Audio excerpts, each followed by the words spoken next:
ανέβεις φίλε μια θα βγω, θα ανέβεις τι θα ανέβεις φίλε μια θα βγω.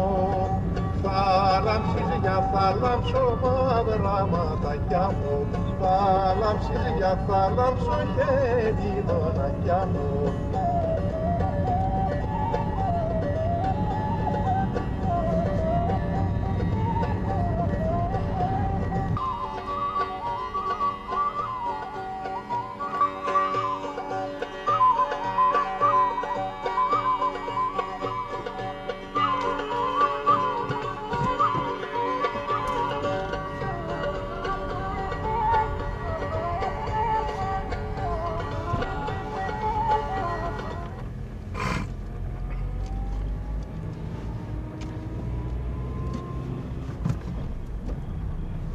Το 1958 στον κάμπο της Χαραυγής και γενικότερα στην κοιλάδα της Εορδαίας ανακαλύφθηκε πλούσιο κοίτασμα λιγνίτη, και από τότε το καλό είναι ότι δουλεύουν πάρα πολύ στη ΔΕΗ κάτοικοι, και το αρνητικό είναι η μόλυνση που έχει ξεπεράσει πολλές φορές τα επιτρεπτά όρια. Από το 1973-74 και μετά έγινε πολύ δύσκολη η ζωή στη Χαραυγή, στην παλιά Χαραυγή. Έτσι αποφασίσαμε να ζητήσουμε από την κυβέρνηση και από τη ΔΕΗ την μετεγκατάσταση σε νέο μέρος. Αυτό όμως ήθελε αγώνα, ήθελε οργάνωση και ήθελε συνένεση, ομοψυχία όλων των κατοίκων.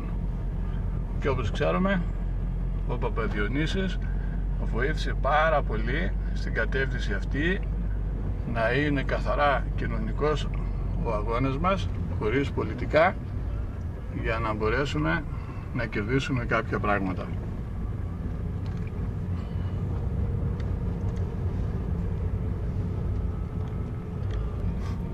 Ήταν πρωτεργάτης όταν πήγαμε στο Δεσπότη, και ο Δεσπότης είπε ότι το δίκαιο είναι με το μέρος μας. Βλέπουμε παιδικές χαρές και εγώ χαίρομαι, γιατί και εγώ προσέφερα στη Χαραυγή πολλά δικά μου έργα. Και όταν ερχόταν οι δημοσιογράφοι, ποτέ δεν φοβήθηκε, ούτε είχε σκοπιμότητα καμία, δήλωνε την γνώμη του, που ήταν το δίκαιο αίτημα για μετεγκατάσταση. Έγινε η μετεγκατάσταση και ο Παπαδιονύσης πρωτεργάτης ανέλαβε μια εκπληκτική και χωρίς προηγούμενο, για τα οικονομικά δεδομένα, τις δυνατότητες των χωριανών και της εκκλησίας. Ξεκίνησε να κάνει μια εκκλησία. Τέτοια εκκλησία που είναι τώρα περατωμένη, και θα πούμε πόσο ακριβώς είναι, δεν έχει η Δυτική Μακεδονία. Είναι έργο του Παπαδιονύση και βοήθησαν και οι χωριανοί. Αλλά όταν ο αρχηγός είναι μπροστά, σε αυτόν χρεώνεται η επιτυχία.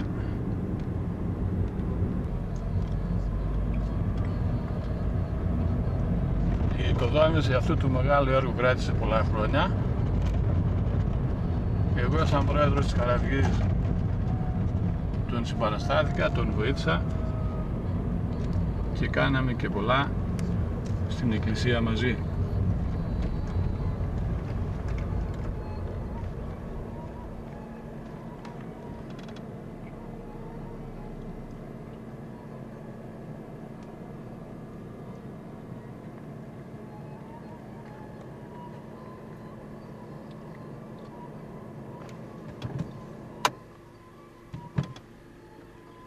Εδώ είναι η περιοχή ο Μαχαλάς, που λέμε στα Θρακιώτικα, της εκκλησίας και το σπίτι του Παπαδιονύση. Ο κύριος Κυπουρίδης, καλός φίλος του Παπαδιονύση. Ναι, πού το βρήκες? Αυτό το κάγκελο όταν ήμουν πρόεδρος μου έλεγε, κάνε ένα κάγκελο να μην πέφτουν οι γυναίκες. Και έχει μεγάλη και τη φόρα, Γιώργο, εδώ. Το κάναμε και αυτό.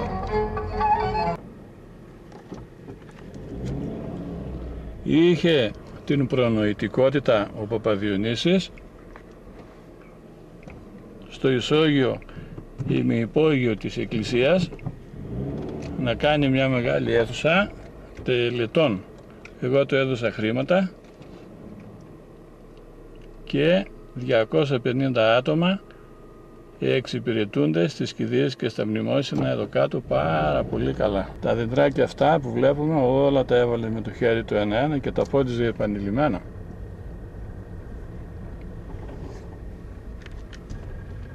Ερχόταν στην κοινότητα και μου έλεγε: Γιώργο, άντε να κάνουμε περιμετρικά από την εκκλησία ένα δρόμο. Καλή ήταν η ιδέα του, αμέσως την υλοποιούσα. Ό,τι μου έλεγε πάντα τον βοηθούσα με τα στενά οικονομικά πλαίσια, τις δυνατότητες βέβαια που είχε η εκκλησία. Πάντα όμως έβρισκα τρόπο. Γιατί ό,τι έλεγε ήταν για το καλό της εκκλησίας, για το καλό του χωριού, για το καλό των ανθρώπων, να βλέπουν και τα παιδιά, τα μικρά παιδιά, να βλέπουν πώς συνεργάζονται οι άνθρωποι, πώς όταν συνεργάζονται οι άνθρωποι, τι καλά πράγματα μπορεί να συμβούν.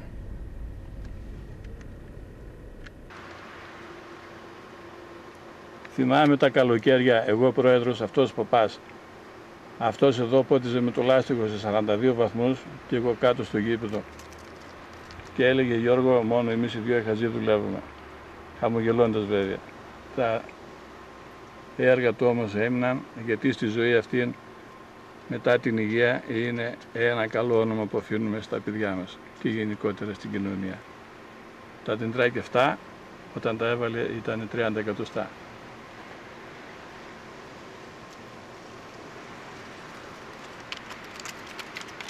Οι φίλοι του τον περιμένουν. Να τα δεντράκια.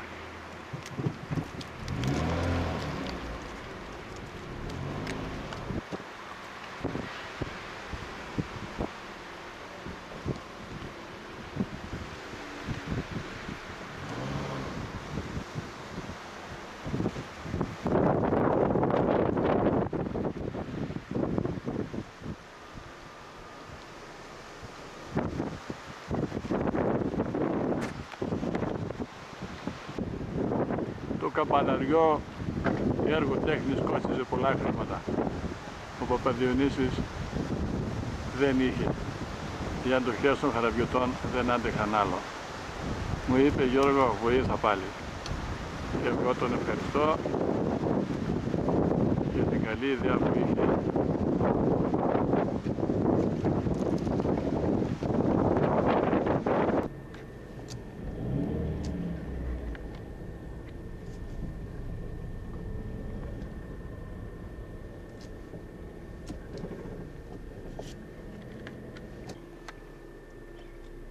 Τα δεντράκια του που τον περιμένουν πάντα. Τα παγκάκια που κάναμε με τον Παπαδιονύση, η φρυσούλα. Μετά κάναμε εδώ πέρα ασφαλτόστρωση για ευκολία του κόσμου. Μετά βάλαμε μέσα καλοριφέρ, πάντα με την πρωτοβουλία του Παπαδιονύση.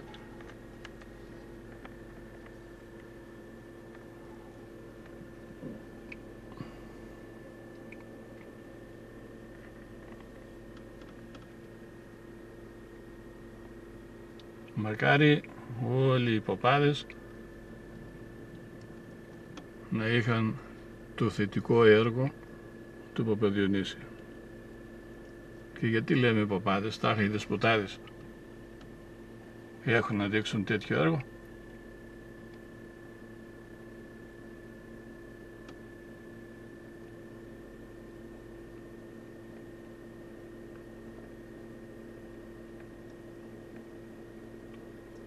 Ο Παπαδιονύσης ήταν πολύ μεγάλος καταφερτζής. Εγώ του αγόρασα τα υλικά για τα καλοριφέρ, αλλά έπρεπε να πάρουμε τεχνίτες, κόστιζαν πολύ. Πήγε στη ΔΕΗ. Ήταν τόσο καλός και αγαπητός, αμέσως ο διευθυντής του έστειλε 2-3 άτομα για 2 μήνες και δουλεύαν. Έγινε και το καλοριφέρ. Καλή θέληση και αγάπη χρειάζεται.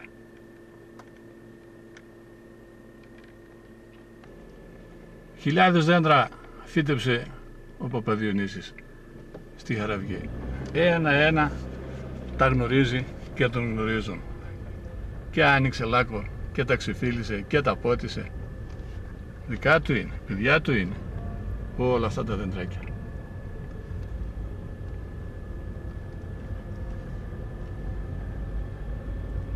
Πάντα θα τον αγαπάνε.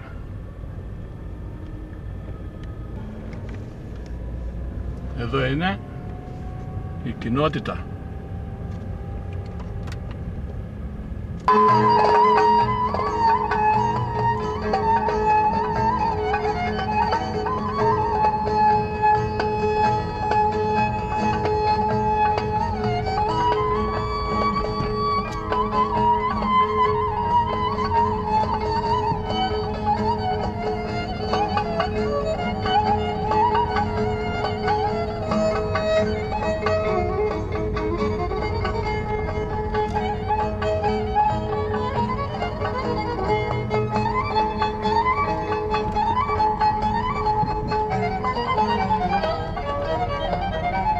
Ο Παπαδιονύσης διοργάνωσε πάρα πολλές εκδρομές.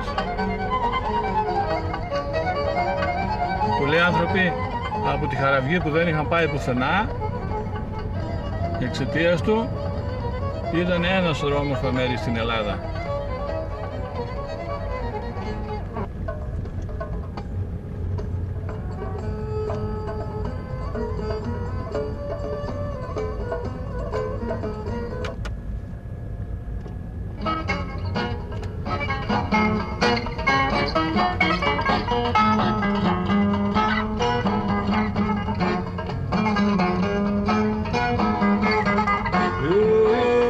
Χαιρετίσματα από τη Σεβασμία Καλογιαννίδου Πάτερ.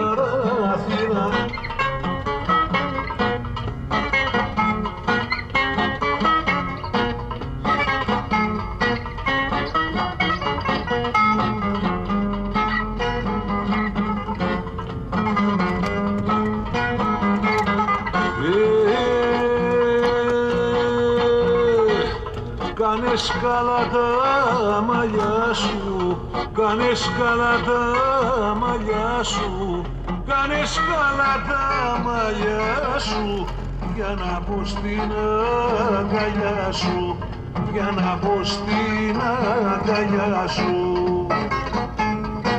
Άιντε!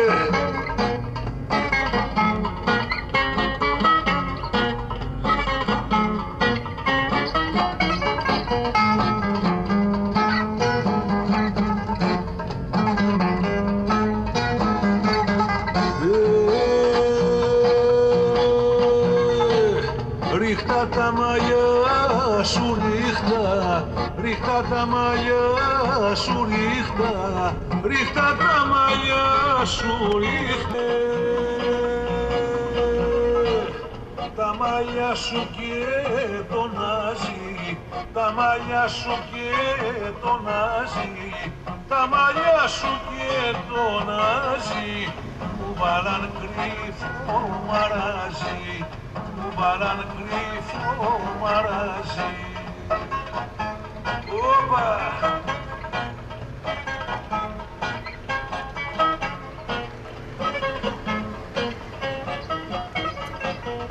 Πάλι στα κόψει η μαμά σου, πάλι στα κόψει η μαμά σου, πάλι στα κόψει η μαμά σου, παγιαντερά τα μαλλιά σου, παγιαντερά τα μαλλιά σου.